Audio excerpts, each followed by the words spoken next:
छत्तीसगढ़ में कई गांवों में आज भी एक शब्द डर के साथ लिया जाता है, टोनही। यह कहानी एकदम सच्ची है। पहले समय में जब हम छोटे हुआ करते थे तब हमारी दादी हमको कहानी सुनाया करती थी। तभी उन्होंने हमें यह सच्ची कहानी बताई थी और मैं यह आप लोगों के साथ शेयर कर रहा हूं। यह बात है उन दिनों की जब मेरी दादी भी बहुत छोटी थी। उस समय की कोई बीमारी हो जाए, बच्चा रोए, घर में बार बार मौत हो तो लोग कहते हैं टोनही का किया है। यह स्थान और पात्र को बदल दिया गया है ताकि उनकी पहचान ना कर पाए, पर यह एक सच्ची घटना है। यह कहानी है बिलासपुर जिला के एक छोटे से गांव पांडेपुर की। एक औरत थी जिसे जिंदा जला दी गई क्योंकि सब कहते थे कि वह टोनही है, और तब से उस गांव में कोई रात चैन से नहीं सोया। पांडेपुर जिला बिलासपुर के पास एक घना इलाका था। गांव छोटा था और वहां एक विधवा रहती थी, लक्ष्मीबाई। इसका एक प्यारा सा और छोटा सा परिवार था। घर में पति, एक बेटा जिसका उसने धूमधाम से शादी किया था। फिर उनके घर में कुछ ऐसा हुआ कि सब कुछ बदल गया, जिसका दोष लक्ष्मीबाई के सर आया। उसके पति को एक बीमारी हो गया और वह कुछ ही दिनों में चल बसा। एक दिन उसका बेटा खेत में काम कर रहा था और अचानक से कहीं एक जहरीला सांप आया और उसके बेटे को डस के चला गया। वह सांप इतना जहरीला था कि उसके बेटे की मौत हो गई उसी समय। अब उसकी बहू बची थी। एक दिन वह रसोई में काम कर रही थी। जब वह खाना बना रही थी तब उसके पल्लू में पता नहीं कैसे चूल्हे का आग पड़ गया और उसे ध्यान नहीं रहा। जब तक उसे पता चला, आग उसके साड़ी में लग चुका था। क्योंकि साड़ी सूती का नहीं था, सिंथेटिक साड़ी था जो बहुत जल्दी आग पकड़ता है। और घर में कोई नहीं था। लक्ष्मीबाई खेत गई हुई थी क्योंकि अब उसके घर में कोई नहीं था कमाने वाला। इसलिए वहां बेचारी खेत का भी काम देखा करती थी जिससे उनका घर चलाता था। अब वह बेचारी थी या नहीं थी, यह तो आगे कहानी में पता चलेगा। इधर उसकी बहू आग में झुलस गई। जब वह चिल्लाई तो उसके पड़ोसी जब तक आते तब तक वहां 70 से 80% जल चुकी थी। फिर लक्ष्मीबाई को बुलाया गया। उस समय अस्पताल की सुविधा हर जगह नहीं हुआ करता था। उसको हॉस्पिटल ले जाने के लिए सोचा गया। तब तक गांव वालों ने वैद्य तुलसी राम को बुलाकर थोड़ी बहुत घरेलू उपचार किया ही था, और वह इतना जल चुकी थी कि उसकी मृत्यु हो गई। पहले पति मरा, फिर बेटा, फिर बहू, और अब वो अकेली रात भर बड़बड़ाती रहती है। गांव के बच्चे उसे टोनही दाई कहते। कभी कभी लोग सुनते उसके घर से आधी रात को कोई हंसने की आवाज आती है। रामप्रसाद मास्टर गांव का एकमात्र पढ़ा लिखा आदमी था। उसकी एक बेटी थी संध्या, जो इस स्कूल में पढ़ती थी जिसमें रामप्रसाद मास्टर था। स्कूल में संध्या सबसे तेज थी। वह कक्षा 12वीं में पढ़ती थी और वह भी अपने पिता की तरह बहुत ही अच्छी थी। जो बात लक्ष्मीबाई के लिए कहा जाता था वह संध्या भी सुनती थी, पर उसके पिता को और संध्या को इन सब बातों पर विश्वास नहीं होता था। सब कहते थे कि यही है लक्ष्मीबाई जो पूरे गांव वालों का जीना हराम करके रखी है, जो अपने परिवार को तो हर निकल गई, अब गांव वालों के पीछे पड़ी है, या किसी को भी जीने नहीं देगी। यह एक टोनही है। अगर किसी के घर कोई बीमार पड़ जाता तो सब बोलने की यह सब लक्ष्मीबाई का किया हुआ है, और उसे झाड़ फूंक कराने के लिए तुलसीराम के पास ले जाया करते थे। अगर किसी का बच्चा रोता था तो भी यही बात बोला जाता था। किसी के साथ अगर कोई हादसा होता था उसे भी उसी से जोड़कर देखा जाता था। एक दिन संध्या ने गांव में कहा, लक्ष्मीबाई टोनही नहीं है, वो तो अकेली और बेचारी औरत है जिसका कोई नहीं है अपना कहने वाला।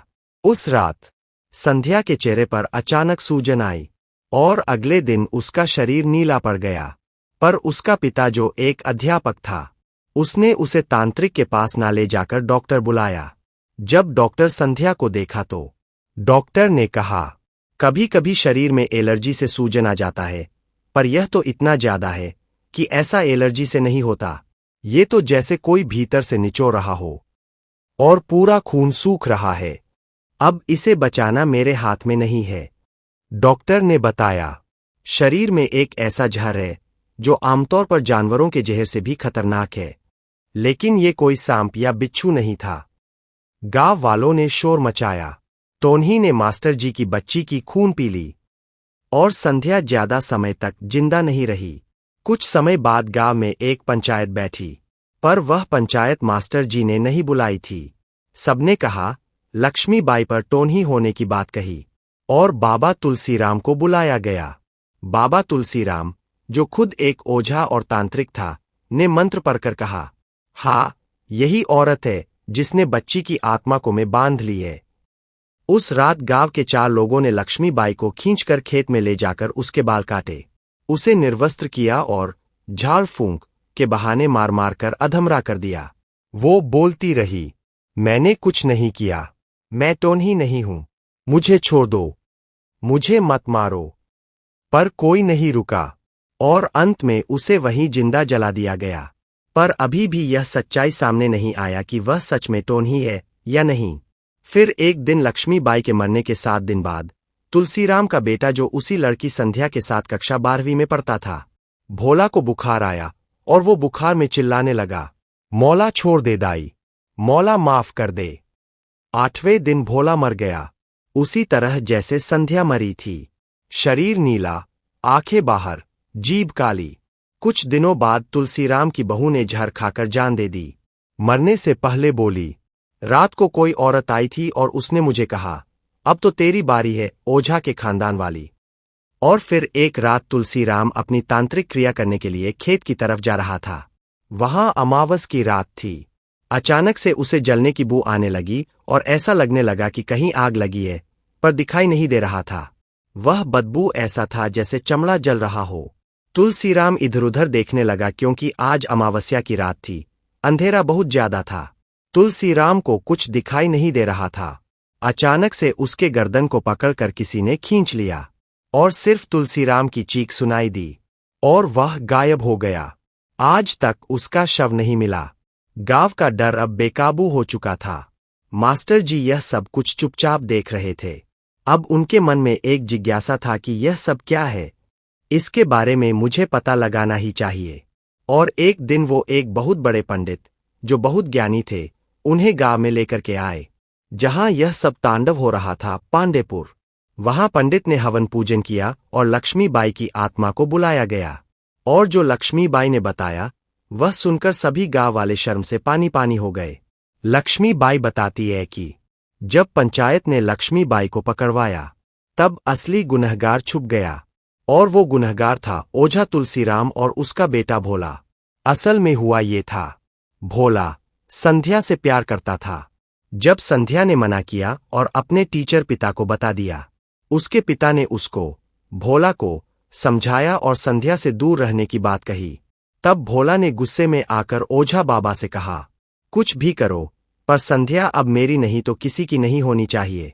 तब बाबा ने कहा, उसका इलाज मेरे पास है, बानमाटी का तेल और सांगुर की जड़। इन्हीं जड़ी बूटियों का जहर एक नींबू और सिंघाड़े के पानी में मिलाया गया और स्कूल में संध्या को प्रसाद के रूप में दिया गया और सारा दोष मुझ पर डाल दिया गया, जबकि मैं किसी भी प्रकार का तंत्र मंत्र नहीं जानती थी। मुझे टोनही बना दिया गया और बेरहमी से मार दिया गया। मैं चीखती रही, चिल्लाती रही, मुझे छोड़ दो, मैं कुछ नहीं किया, मैं निर्दोष हूं। पर किसी ने नहीं सुना और मैं भूत बन गई। पर जब मैं गांव में भटक रही थी एक भूत के रूप में, तब मुझे यह सारी सच्चाई पता चली। उसके बाद मैंने गुनहगारों को सजा दी और अब उन 4 की बारी है जिन्होंने मुझे मारा था, और वह गायब हो जाती है। फिर अचानक से तूफान आता है और वही बदबू जैसे कोई चमड़ा जल रहा हो। सभी की आंखें बंद हो गई थी क्योंकि तूफान इतना ज्यादा था, जिसके कारण धूल और पत्ते उड़ रहे थे।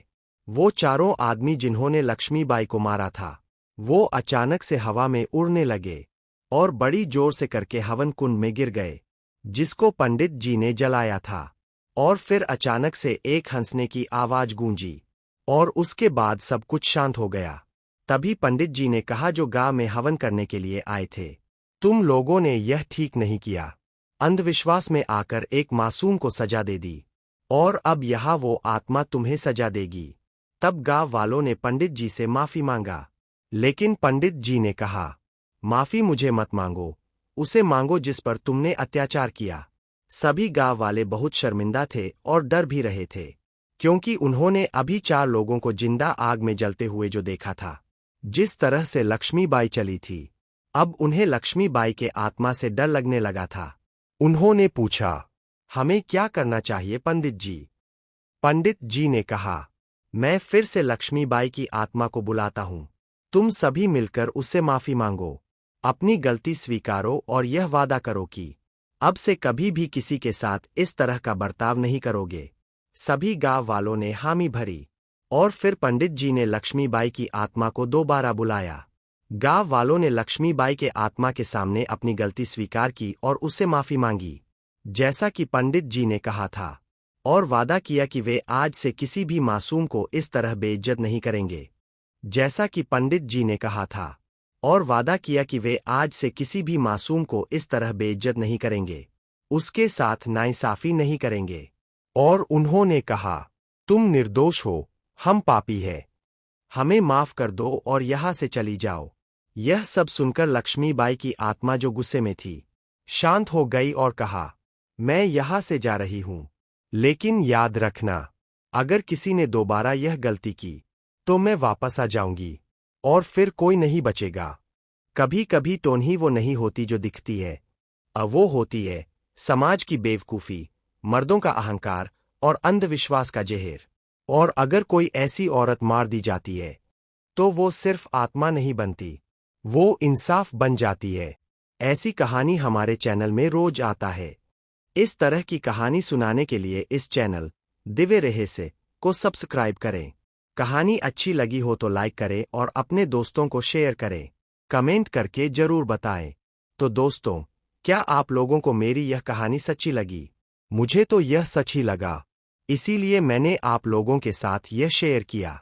आप कमेंट में जरूर बताइए। धन्यवाद।